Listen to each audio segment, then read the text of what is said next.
So, ayun guys, for today's video is ituturo ko sa inyo kung paano kumuha ng free TFL certificate.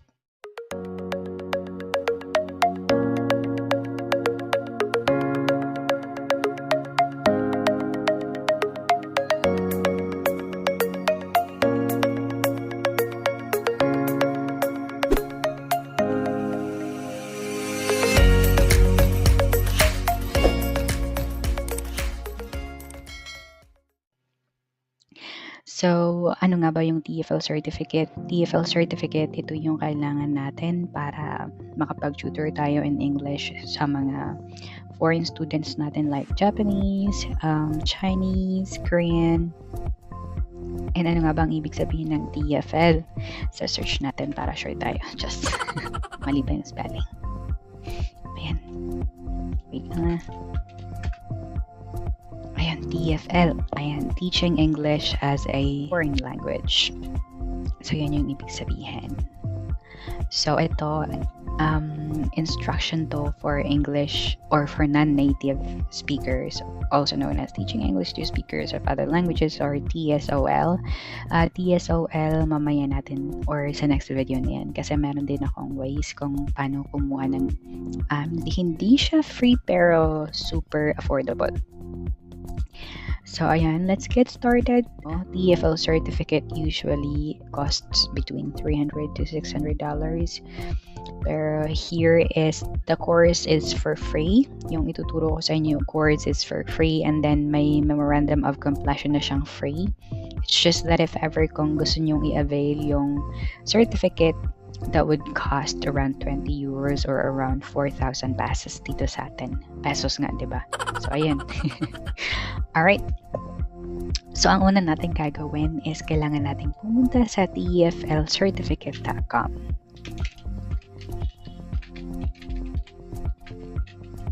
Certificate.com. Ayun. So, the tflcertificate.com. So, pag nandito na kayo, actually, nag-research ako dito kasi ibang website na siya. In-update pala nila yung website nila nitong year lang. So, last year, iba yung itsura ng website nila. Ngayon, ito na yung itsura niya. So, ang kailangan natin gawin is kailangan natin pumunta dito sa TFL certificate. Just click this yellow arrow. So, TFL certificate. And then, ito yung makikita mo. Ayan. So, you have to start the course. So, once nag-start course ka na is, kailangan nila yung information mo. Yung first, last name, email, yung mga ganong information. Kasi ilalagay nila yun doon sa memorandum of completion after you completed the course. So, let's see. Start the course. Ayan. So, yan. So, ako, since tapos na ako dito, I'll just gonna have to log in.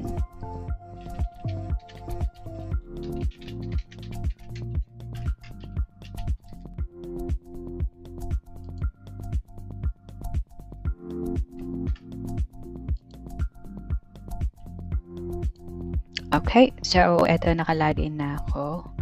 Once nakalagin na kayo, eto yung makikita nyong dashboard. Welcome. So ayan. And of course, kailangan mo munang magbasa, 'di ba? Basa-basa din, best. Kasi baka mamaya ano na yan eh. Alright, eto sinasabi dito, free 120-hour TFL course and 120-hour enough lang to, or eto talaga yung para sa mga beginners. So 120 hours. And then all you have to do is you have to click here. Ayan. Pero bago siya mag-click, basahin mo muna to. Best. Ayan. So ito sinasabi free memorandum of completion, and ito yung isasend nila sa'yo after mo ma-complete everything. After mo ma-complete or after mo mapasa yung final exam nila. Kasi best, every module may quiz talaga siya. Nagmamadali ako kasi nasa trabaho ko ma. Ano ba yan? Wait lang. Oras na, 11:55. Okay. So, yan. Dito is kailangan mo lang i-click ito. or dito sa baba, continue course. Yan, or begin course. So, andito na ako. Pilinig ko na to kanina, kaya in progress. Okay? And kung mayaman ka naman, pwede kang i-click mo tong professional direct pass. So, ibig sabihin, hindi ka na mag-undergo sa mga modules na to. Magbabayad ka na lang and then certificate will be provided right after mo magbayad. So, let's click on module 1. Let's continue. Ayan. So, kung makikita nyo, sobrang dami yung babasahin. Hindi lang yan kasi may module 2, 3, 4 hanggang 15. And kung gusto nyo makinig sa mga video, ayan, may video silang provided. Ganun. The natural approach. Pero nakakabingi. Ayan. So, ang tagal nito kaya hindi ko na binabasa. So, after nito is kailangan mong pumunta dito sa quiz and take note. Kung hindi mo ma-perfect itong quiz nila, hindi ka makaka-move forward or hindi ka makakapunta sa module 2. And dito ako na-stuck. Dati. Sure ko lang. Okay. Huwag ka maingay. Alright. So, question 1. So, ito na yung quiz mo, ma. Pero dahil love ko kayo, ituturo ko na din sa inyo kung anong answers. Okay? Huwag lang kayo maingay. Ha? Huwag niyo ko isusumbong. Okay. Alright, so... Okay, so question number 1 is... Ang answer dito, hindi ko alam. Nakalimutan ko na. Wait lang. Alright, take na natin yung quiz. Dito sa number 1, yung answer is itong tatlo. Number 2, ito. Number 3 is, ayan. Number 4 is, ayan. Number 5 is itong 3. Okay, submit. Alright, so ayan, you have passed. Congratulations. So, dito is kailangan nating i-complete yung module 1 para maka-move forward tayo sa module 2. And then, dito sa module 2, ayan, may videos na naman. And then, yeah, complete quiz. So, sa module 2, actually, not 4 questions lang siya. Alright, ito yung answer. Number 2 is lahat sila. Number 3 is ito. And then ito. And then number 4 is ito. So, let's submit. Ayan, diba? Talino natin. Alright, so number 4 is ayan. Number 4, module 4. Module 3 pala to. So, module 3. Answer ng module 2. Ay, 3, ayan. Question 2 is ayan. Number 3 is lahat. And then number 4 is last 2. Okay, submit. Ta-da! Alright, let's move to lesson 4, module 4. Okay, so let's complete the quiz. Question number 1. Okay, ito yung answer. Number 2. Okay, ito yan. Number 3 is okay. Submit. Ta-da! Alright, move to 5.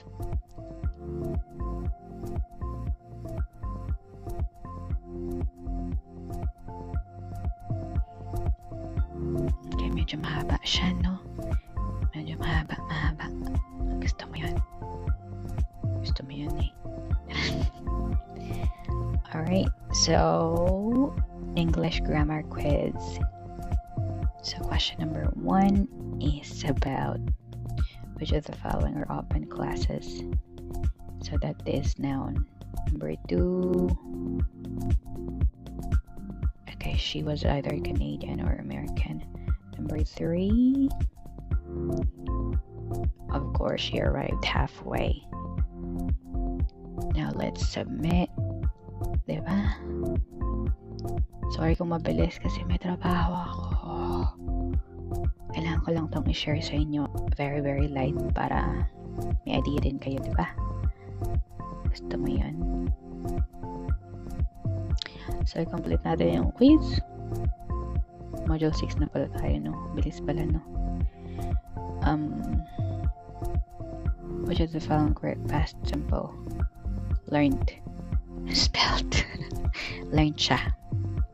Ay, dalawang question lang. Question 2 is help students be aware. Okay. 7 na tayo. Ay, sorry. Okay. Maganda talaga nagbabasa, no? Alright, ang answer dito is ito. Tsaka ito.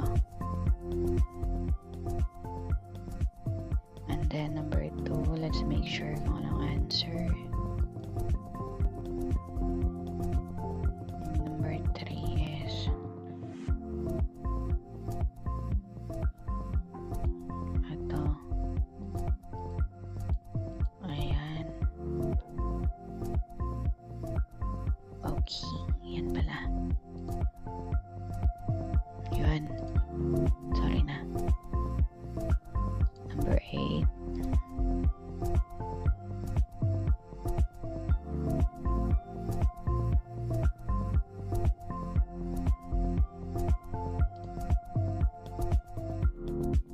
Okay, number 8.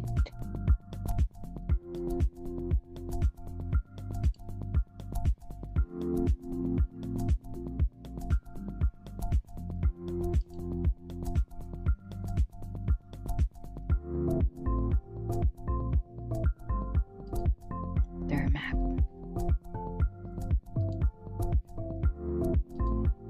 Okay, number 9, module 9. We're almost there, Bas. Please bear with me. Malapit na tayo. So, anong module pala to? 9. So, let's complete the quest. Dito ako nahihirapan. Just sound is... okay. Ano yung number 2? Siyempre, standard. Ito. Yun. Okay, number 10.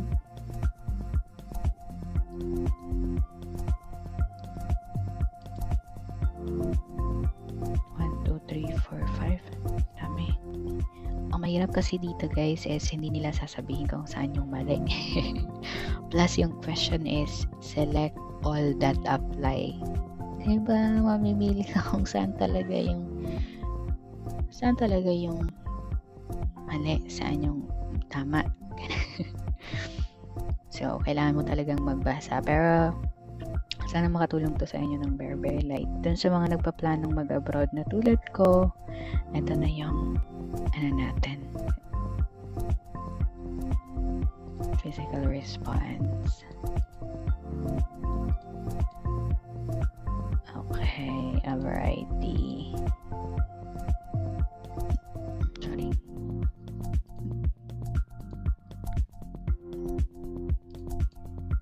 Check natin kung tama. Ayun.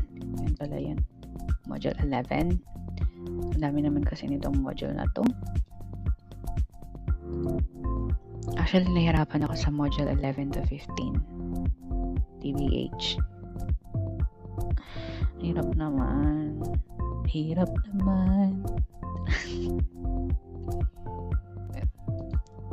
adult learners using English to reach the goal. Ay, ayan. Sorry na. Hala. Off muna natin yan. And then, number 3, earn through test, ingrained. Number 5, syempre ito. Ayan, perfect. Okay, now let's move to module 12.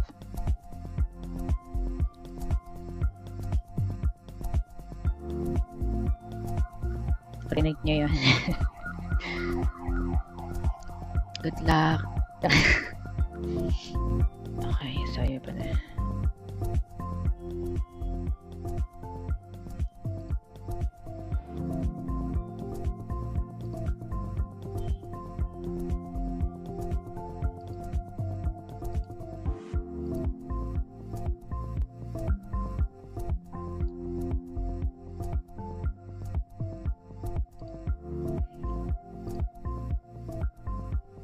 Yun.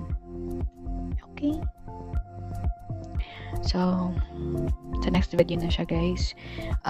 Kung gusto niyo ng part 2, let me know para ma-videohan din natin. Basa-basa din tayo, ha? Okay. So, magtatrabaho muna ako kasi papagalitan na ako. Let me know, comment below kung gusto niyo yung part 2. Alright. So, yeah. Next video natin is about TESOL or TESOL certificate. Alright. So, yeah. Thank you for watching, guys. Have a good day. Sana nakatulong to ng very, very light. Alright. This is again Mpot. Please don't forget to subscribe to my channel. Hit the notification bell para updated kaya sa mga sasalig ko pang video.